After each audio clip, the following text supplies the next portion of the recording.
സംവാദങ്ങളും വാദവിവാദങ്ങളും മുസ്ലിം കേരളത്തിന് പുതിയതല്ല.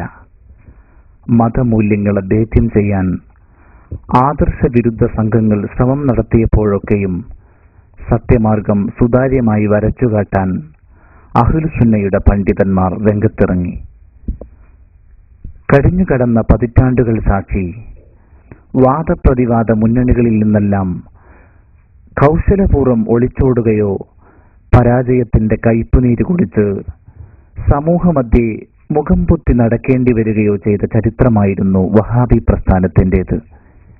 എന്നാൽ സംവാദമധ്യേ വിയർത്തും വെള്ളം കുടിച്ചും മുജാഹിദ് പണ്ഡിതന്മാർ ചർച്ച അവസാനിപ്പിച്ചു കിട്ടാൻ അധ്യക്ഷനോട് കേണപേക്ഷിക്കുന്നത് ഇതാദ്യമാവാം.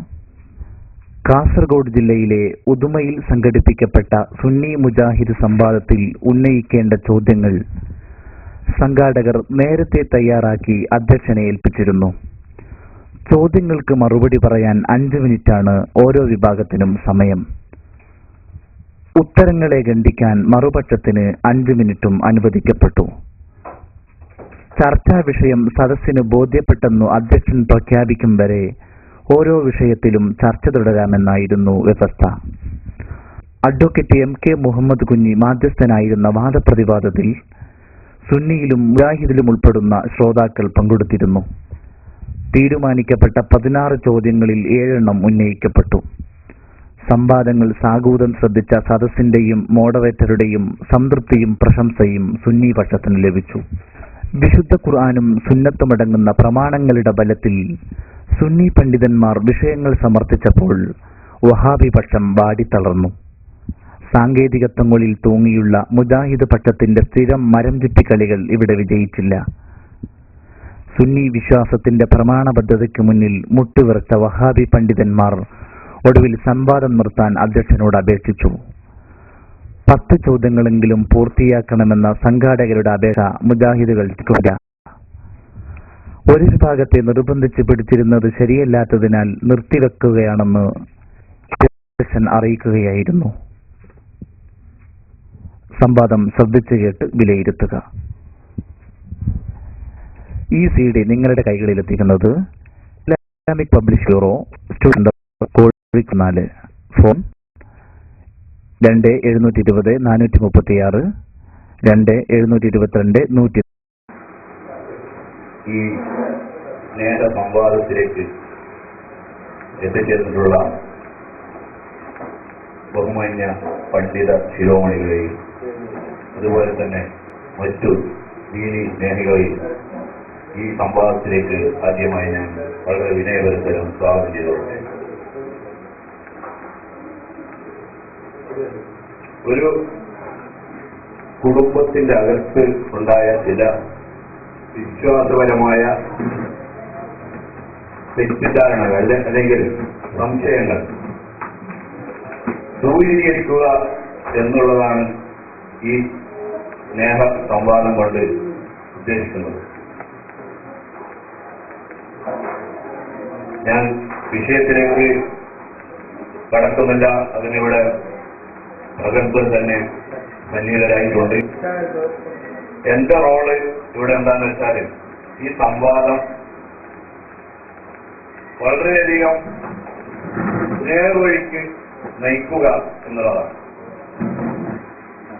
ഇത് വിഷയത്തിൽ നിന്നും വ്യതിചലിക്കാനോ അല്ലെങ്കിൽ അതിൽ നിന്ന് ഒഴിഞ്ഞു മാറാനുള്ള സന്ദർഭം ഇല്ലാതെ വളരെ നല്ല രീതിയിൽ സ്നേഹത്തോടു കൂടി തന്നെ മുൻപോട്ട് ഈ സംവാദത്തെ നയിക്കുക എന്നുള്ളതാണ് എന്റെ കർത്തവ്യം.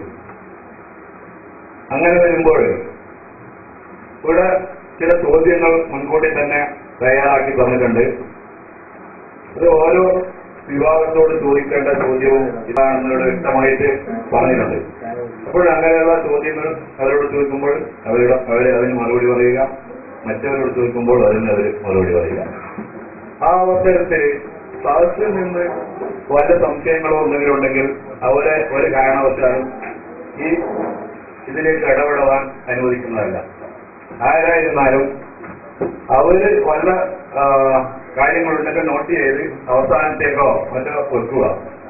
അങ്ങനെ അവസാനം എനിക്ക് തോന്നുകയാണെങ്കിൽ അങ്ങനെയുള്ള ഒരു അവസരം ക്ലാസ്സുകൾക്ക് ചിലപ്പോൾ തരും 1 മിനിറ്റോ 2 മിനിറ്റോ.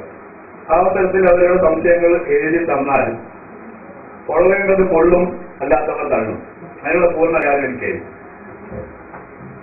അതുകൊണ്ട് ഈ സംവാദത്തിന്റെ ഇടയിൽ ഒരു കാരണവശാലും ഇതിന് ഇടപെടാൻ ആരെയും അനുവദിക്കുന്നതല്ല. ഇത് ശ്രദ്ധിച്ച് കേൾക്കുക എന്നുള്ളതാണ് ഇവിടെ ഇരിക്കുന്ന ഓഡിയൻസിന്റെ പ്രധാന കാര്യം. അവരുടെ പിന്നെ ഓരോ ചോദ്യത്തിനും ഉത്തരത്തിന് അനുവദിക്കുന്ന സമയം വേണമെങ്കിൽ നമുക്ക് 2 കൂടി ചർച്ച ചെയ്തുകൊണ്ടെന്ന് തീരുമാനിക്കാം. അല്ലെങ്കിൽ മാക്സിമം എന്റെ അഭിപ്രായത്തിൽ 5 മിനിറ്റിൽ കൂടുതലുള്ള ഉത്തരം നമ്മൾ ശരിയാവുകയില്ലാന്ന് എന്റെ അഭിപ്രായം. കാരണം 10 ചോദ്യങ്ങള് പിന്നെ അത് നീണ്ട് അങ്ങനെ 5 മിനിറ്റിൽ കൂടുതൽ കൊടുക്കുകയാണെങ്കിൽ അത് സബ്ജക്ട് ഇങ്ങനെ മാറി മാറി പല വഴിക്കും അങ്ങ് അത് എത്താതെ വരുന്നതുകൊണ്ട് നമുക്കൊരു 5 മിനിറ്റ് മതി എന്നുള്ളതാണ് എന്റെ അഭിപ്രായം. അപ്പൊ അത് വേണമെങ്കിൽ അത് അങ്ങോട്ടും ഇങ്ങോട്ടും ചർച്ച ചെയ്ത് ആ സമയത്തെ പറ്റി നമുക്ക് വേണമെങ്കിൽ ഒരു ധാരണയിലാണെങ്കിൽ അങ്ങനെ എന്തെങ്കിലും ഉണ്ടെങ്കിൽ. അപ്പൊ ഇതൊക്കെയാണ് ഇതിന്റെ നിയമങ്ങളും മറ്റും. അതുകൊണ്ട് നമ്മളിതിന് കൂടുതൽ ഇത് ദീർഘിക്കാതെ ഡയറക്റ്റായി വിഷയത്തിലേക്ക് തന്നെ കടക്കാമെന്ന് അറിയിച്ചുകൊണ്ട് ഞാൻ നിർത്തുന്നു.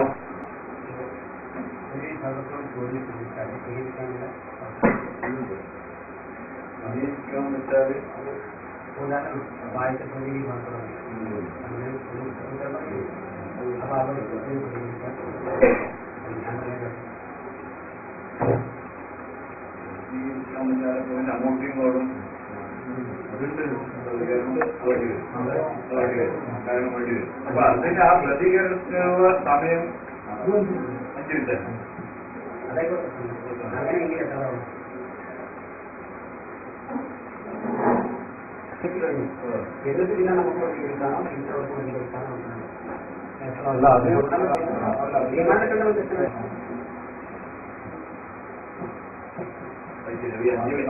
അങ്ങോട്ടും ഇങ്ങോട്ടും നമുക്ക് അതിന് മുമ്പ് വിഷയം തീരുന്നതിന് കുഴപ്പമില്ല. ഡോക്ടർമാരുടെ റോളിലാണ് മറ്റുള്ള ആളുകൾക്ക് അവർക്ക് ബോധ്യപ്പെടുന്നതാണ്. അവരുടെ ഇടക്കങ്ങൾക്ക് ബോധ്യപ്പെട്ടവര് അവസാനിപ്പിക്കാമെന്ന് പറഞ്ഞാൽ കുഴപ്പമില്ല. അതേസമയത്ത് അല്ലാത്ത പക്ഷം 1 മണിക്കൂറെങ്കിലും 5 പ്രാവശ്യം അങ്ങോട്ടും ഇങ്ങോട്ടും നോക്കേണ്ടത്.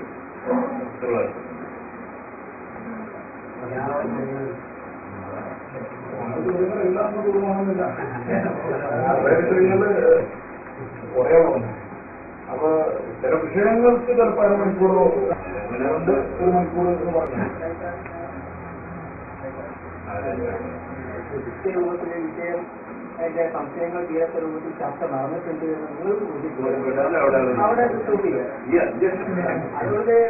സബ്ജക്റ്റില് നമുക്ക് ശരിയൊന്നുമില്ല.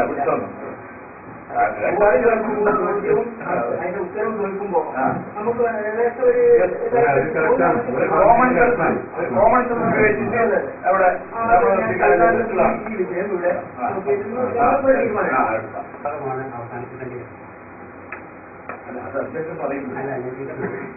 ആദ്യമായി ചോദിക്കപ്പെടുന്ന വിഭാഗമാണോ ആ വിഷയം അവസാനിപ്പിക്കേണ്ടത്? അതല്ല പ്രതികരിക്കുന്ന വിഭാഗമാണോ? ഒന്നാമത്തെ ചോദ്യം എന്നോടാണെങ്കിൽ അപ്പൊ ആ ചോദ്യത്തിന്റെ ചർച്ച അവസാനിപ്പിക്കലും അവസാനത്തെ സംസാരം എനിക്കായിട്ടുള്ള എല്ലാം വ്യവസ്ഥനായിരിക്കും. അത് മുൻകൂട്ടി കാരണം ഉണ്ടെങ്കിൽ നമുക്ക് അങ്ങനെ തന്നെ പോകും. അങ്ങനെ നേരത്തെ പറഞ്ഞത് അഭിപ്രായത്തിൽ അതാണ് പറയുമ്പോഴേ ഞാൻ പറഞ്ഞല്ലോ. പറയുമ്പോഴും തീരുന്നു പിന്നെ ഏത് വിഭാഗമില്ല. ഏകദേശം ഒരു ബോധ്യം വരുമ്പോൾ നമ്മൾ ചിലപ്പോൾ അവസാനിപ്പിക്കാൻ പറയും. അപ്പൊ ആര് പറഞ്ഞു എന്നല്ല അപ്പോഴും ഏതെങ്കിലും ഒരു വിഭാഗം പറഞ്ഞിട്ടാ മതി.